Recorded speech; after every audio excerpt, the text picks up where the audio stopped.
Climate change is tricky. There's a disconnect between what the science says and what the narrative in the mainstream media is.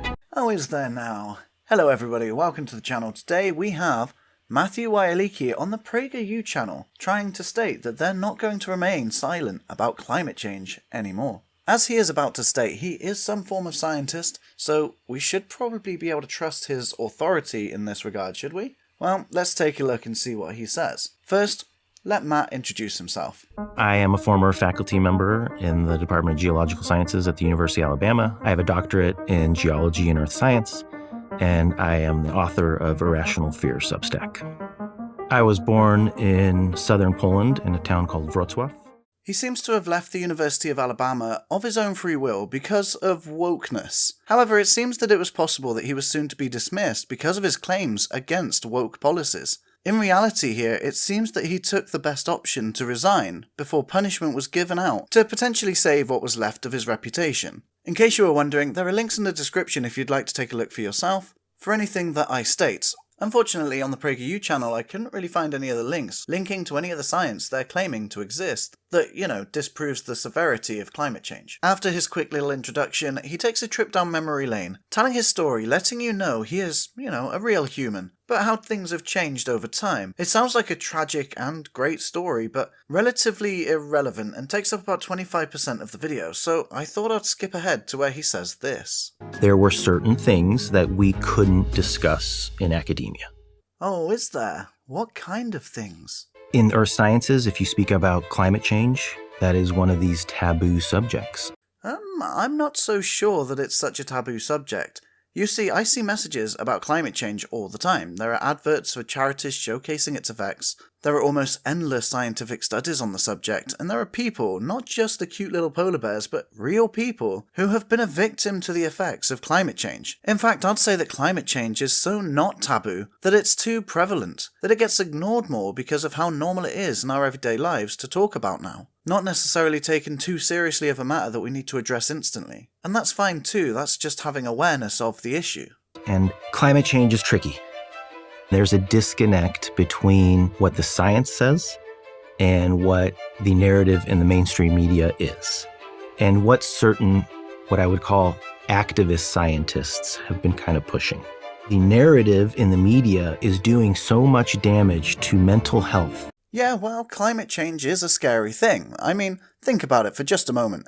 Imagine having to actually face the reality of such events, as in you, yourself, or Matt, like storms, extreme heat waves, or floods like the one in 2007 that turned my hometown into an island. And although I was living far away at the time, I was still going to school there, and leaving on my way to my nan's, I got stranded in a field and practically had to swim there. When I actually did make it to my nan's, my mum came to pick me up to go home. Instead, we nearly got swept off the road before realising that the four of us were trapped in Tewkesbury and returned to stay at my nan's bungalow. Yeah, all 5 of us in a bungalow. That was fun. But nah, of course, it's all just made up by the media. Just because you haven't experienced any of this doesn't mean that it isn't real. Climate anxiety is probably the #1 anxiety issue for the college students that I talk to.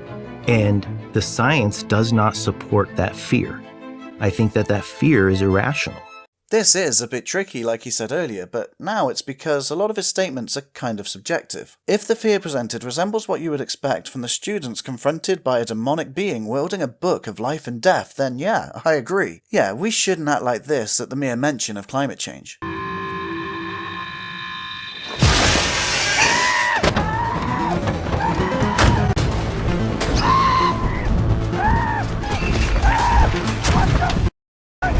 But if the fear is about taking action and simply being more responsible as an entire society, or even as a species, then that's not too much to ask. I would actually understand the argument if it was made more like this. It'd actually make more sense and I'd probably be on his side. Climate is a very convenient way for governments and institutions to get involved in nearly every aspect of a citizen's life.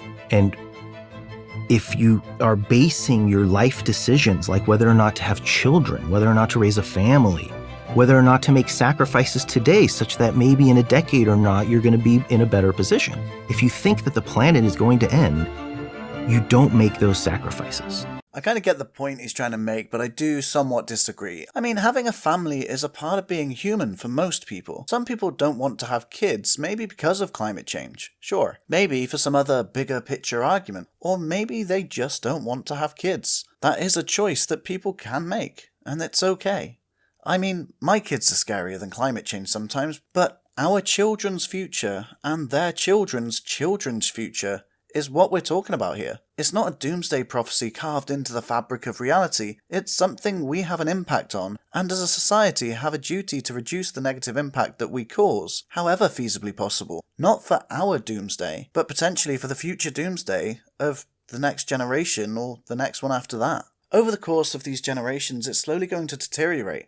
Having a doomsday prophecy sort of scenario where it's a specific day or event in which it's going to happen is not the case. It's just the reduced habitability of this planet. I definitely love the Earth, and humans have an influence on the climate and on their environment, and we should minimize that. Oh, now I'm wondering why I made this video. He's on our side, right? He'll probably support even the smallest of changes to help protect the Earth that, well, we both love. But the disconnect that our small policy changes today will have some dramatic impact on future temperatures or weather in general is untrue. But if you speak out against it, you're essentially a pariah in this community. Of course not. This is on PragerU's channel after all. Even taking what you say at face value, then it just doesn't make sense. You agree that the Earth is amazing. You agree that we should minimize our effort, but then claim it's not worth doing because we'd have little impact? The way I'm seeing his view is, imagine having your teenager come to you and say, I want to be in the Olympics, and you state, ooh, that's going to be a lot of work. Then they state, yes, I know, if I dedicate my life to this achievement, set up a training routine, fully commit to this, even get experts involved to help train me, I think I can do it. And your response is, but why bother training at all? You're not going to be at the Olympic level by next week, are you? So, what's the point? Look, I know that's not a perfect analogy, but if you have a better one, comment it below. I'll pin the best one. I gave a 2-day lecture in my introductory geology class about kind of climate realism is what I called it. The students were amazingly refreshed to hear that the planet wasn't going to end in 10 or 12 years. But faculty members were a little uncomfortable with it. If you push out scientists that disagree with your narrative, this isn't an open discussion. This isn't about finding the truth. This is about silencing those that disagree with you such that you can continue to push the narrative that you're pushing. Oh, I love doing this, having to research the stuff they say they've researched but not citing it anywhere. The only thing I could find is that 2 scientists stated in their study that they were concerned that the warming effect is increasing, and using machine learning to figure out that even if we make changes now, we will still have to peak out and what that figure could be in 10 to 12 years. The concern is that it may reach a 1.5 degree global increase in 2033 to 2035. Their study was nothing particularly new, but more to increase the accuracy of current known predictions. They also attempted to calculate the likelihood of whether a 2-degree increase could be avoidable further in the future. So that implies the 1.5 was concerning, sure, but not the end of the world. You know, accurate predictions with real data. To say some people are calling it apocalyptic would be you causing fear, deflecting it from climate change into some sort of political debate against the woke. 1.5 degree increase in 10 to 12 years is what you're stating people are calling apocalyptic, but the people actually concerned about climate change increasing heat waves to extreme conditions, well, here's what they call it. This is a quote from NASA's Global Climate Change. NASA: limiting warming to 1.5 degrees Celsius would reduce the number of people frequently exposed to extreme heat waves by about 420 million, with about 65 million fewer people exposed to exceptional heat waves. The 1.5 limit is the hopeful limit. Reducing climate change isn't about reversing it right now. It's about limiting the damage already done. I started to publish a little bit more on social media, and the moment that those stories gained any traction, faculty members in the University of Alabama were making posts that I was committing violence, that I was putting their jobs and their safety in jeopardy because I was asking questions. But these aren't questions, they're statements that are denying provable science. You are allowed to make claims, but make a plan to back up those claims. Look up some studies that confirm climate change, make a plan, and refute the study with your own study. As a scientist, you are well aware of how this works, more so than I should know. I do this for fun because I enjoy it. So I decided to leave during COVID. It just wasn't that dream job that I had been thinking about my entire life. It wasn't this beautiful place of the exchange of ideas that I wanted it to be. I don't think I would have been able to stay if I chose to stay. I doubt that I would have been awarded tenure if I chose to stay because I had been so vocal. Like I said at the beginning, it seems like you were in the process of being dismissed. I think tenure was already off the table anyway. Now, you are allowed to disagree with science like this, but until you can actually prove it, they are just your opinions. Science isn't simply trying to prove your idea correct. You gather evidence to try to support your ideas, but then you're meant to attempt to try to prove yourself wrong, and only when you cannot do that is when you actually have a working theory. Because I had been so vocal, the data is very clear.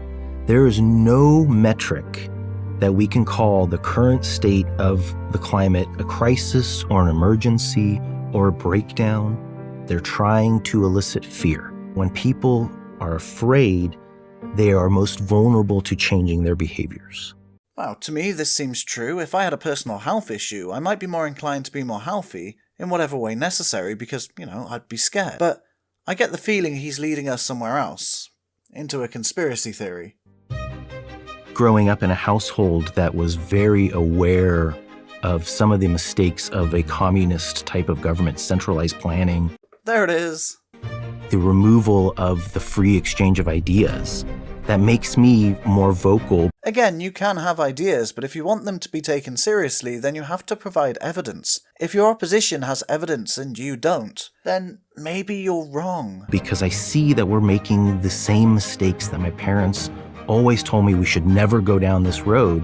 The lack of tolerance for ideas, what I call illiberalism. The idea that if you question certain aspects of the government or certain ideologies, that no longer were you a good citizen. But if you haven't lived it, you don't know that these are mistakes. Science is supposed to be about the discovery of the truth. And the most important aspect of that is the ability to discuss. I want young people to be hopeful for their future. We should realize that there's going to be challenges. Climate will change, but that shouldn't be a reason to think that your future isn't hopeful. I agree, the ability to discuss is very important, and I think that it's great that we can do it here on YouTube. The problem is the inability to change people's minds. Now, if presented evidence, I could be convinced that climate change is a hoax, but there isn't the evidence. However, no matter how much evidence I put forward to you, you'll never change your mind. Again, discussions here are fine, but eventually you have to prove what you're saying to be able to convince people. It's the same reason people don't take Flat Earth seriously. There's no evidence. They tell stories, but don't provide the science, which is exactly what Matt has done here. He's appealing to the human side of the argument, becoming relatable. The difference here is that people don't want to be flat earthers because, well, it's not a good look, generally. However, with climate change, people do want that to go away, and denying it is kind of like ignorant bliss. It's not really about reversing it, it's about not making it worse. It probably won't go down anytime soon, but if we continue making it worse, then it's going to get worse. Thank you for making it to the end of the video. I'm just a YouTuber, so always remember to do your own research. Google Scholar is a great place for that. Not sponsored or anything, it's just a search engine for an easier way to broadly search for scholarly literature. Feel free to subscribe as we are so close to our very first subscriber on this channel, and that would be fantastic to reach. Let me know if there's anything else out there that's worth a reality check. Bye!